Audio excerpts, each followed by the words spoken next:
On paper, Jacare Souza versus Uriah Hall looks like a classic striker versus grappler matchup. As we know in modern MMA today, um, you can't be so one dimensional. Yeah, at least at the highest level, or at the higher levels, you can't be as one dimensional. With Jacare, he's definitely not one dimensional. Not only is he a world class black belt in jiu-jitsu, the dude is super explosive. His striking's come a long way, and it shows in his wins. Dude has quite a few finishes by knockout,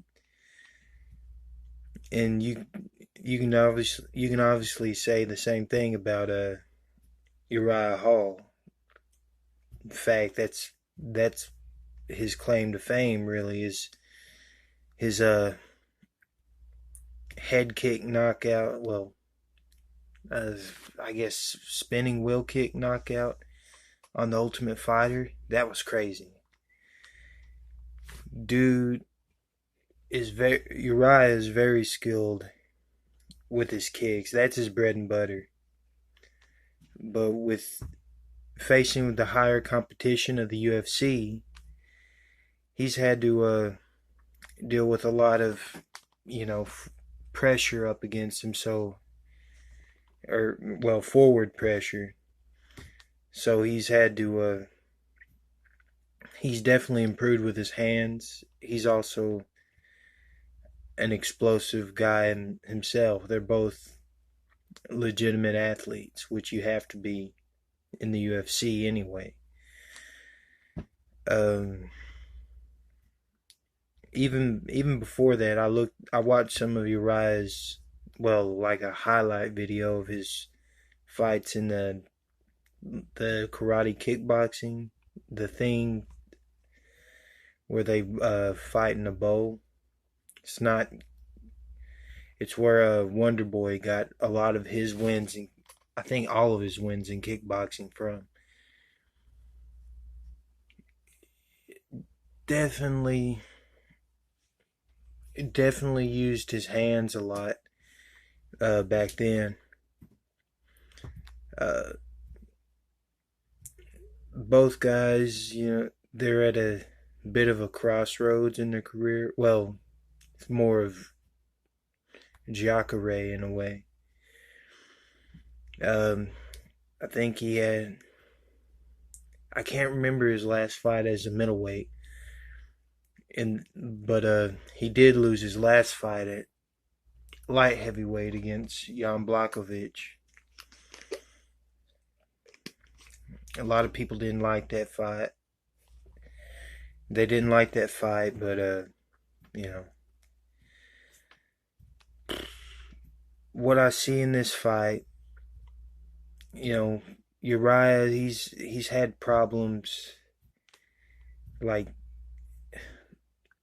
I think on the mental side of the game. Um, Mentally, what he's kind of been like hesitant about throwing anything, and that's part of the reason why a lot of people have been able to back him up and stuff. So, so that's played a part in some of his losses.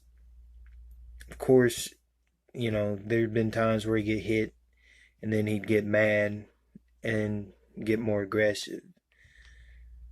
Um, he usually gives ground to opponents at the start of the fight and takes the back foot most of the fight, except for a few occasions. As far as the official prediction,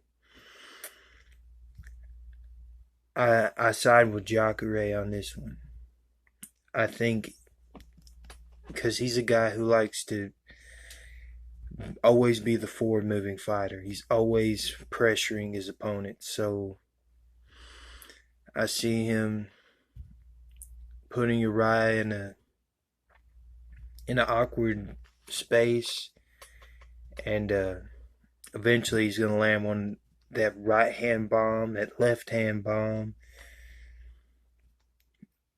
It's definitely, if it goes to the ground at all, Uriah is in danger. So, if I had to be honest, I think it's going to be a TKO in the second round.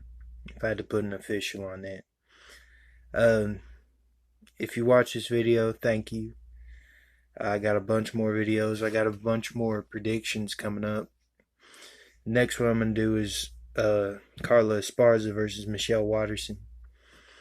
If you have anything to add, leave a comment down below, and we'll see it.